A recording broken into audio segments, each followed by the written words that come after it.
আসসালামু আলাইকুম ওয়া রাহমাতুল্লাহি ওয়া বারাকাতুহু। কেমন আছেন আমার দেশ ও প্রবাস সকল ভাই ও বন্ধুরা? আজকের আলোচনা আপনারা থাম্বনেল দেখেই বুঝতে পারছেন। আমরা বাংলাদেশের প্রধানমন্ত্রী হিসাবে মাওলানা মিজানুর রহমান আজহারীকে দেখতে চাই। এটি অনেকেরই মনের বাসনা। আদৌ কি এটা সম্ভব? আমার প্রাণপ্রিয় বন্ধুরা, জানতে হলে সম্পূর্ণ ভিডিওটি একবার দেখবেন। আর অবশ্যই এই গুরুত্বপূর্ণ ভিডিওটি আপনি একবার শেয়ার করবেন। এটি আপনার কর্তব্য শেয়ার করার। আপনাকে চ্যানেলটি লাইকও করতে বলিনি, সাবস্ক্রাইব করতে বলিনি। আপনি শুধু ভিডিওটি শেয়ার করবেন। আমাদের প্রাণপ্রিয় মাওলানা মিজানুর রহমান আজহারী কি আদৌ প্রধানমন্ত্রী হওয়ার যোগ্য বা প্রধানমন্ত্রী হবেন? আমার প্রাণপ্রিয় বন্ধুরা, এই মুহূর্তে ছাত্র সমাজ যদি চায়, বাংলাদেশের জনতা যদি চায়, তাহলে মাওলানা মিজানুর রহমান আজহারী অবশ্যই একটি ভালো প্রধানমন্ত্রী হওয়ার যোগ্য, সুশাসক হওয়ার একটি যোগ্য।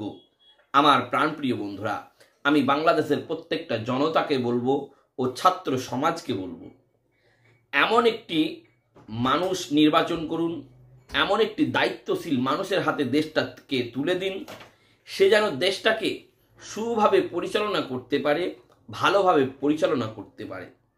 আমি তো চাই মাওলানা মিজানুর রহমান আজহারী প্রধানমন্ত্রী হোক। আপনি কি চান? আপনার মতামতটি অবশ্যই কমেন্টে লিখে জানাবেন। ভিডিওটি যদি আপনি দেখেন, আপনার কর্তব্য আপনি কাকে প্রধানমন্ত্রী হিসাবে চান আপনি একটি কমেন্টে লিখে জানাবেন। আর আমরা অনেকেই চাই যে মাওলানা মিজানুর রহমান আজহারী প্রধানমন্ত্রী হোক। যারা চান, প্রাণ থেকে যারা চান মিজানুর রহমান আজহারী প্রধানমন্ত্রী হোক, আপনারা অবশ্যই ভিডিওটি শেয়ার করবেন। আর আমি আমার প্রাণপ্রিয় মাওলানা মিজানুর রহমান আজহারী ভাইজানকে আমি বলতে চাই, আপনি অবশ্যই অতি সত্বর আপনি বাংলাদেশের মাটিতে ফিরে আসুন। আপনাকে নিয়ে অনেক মানুষই অনেক কিছু ভাবছেন, অনেক কিছু ধারণা করছেন।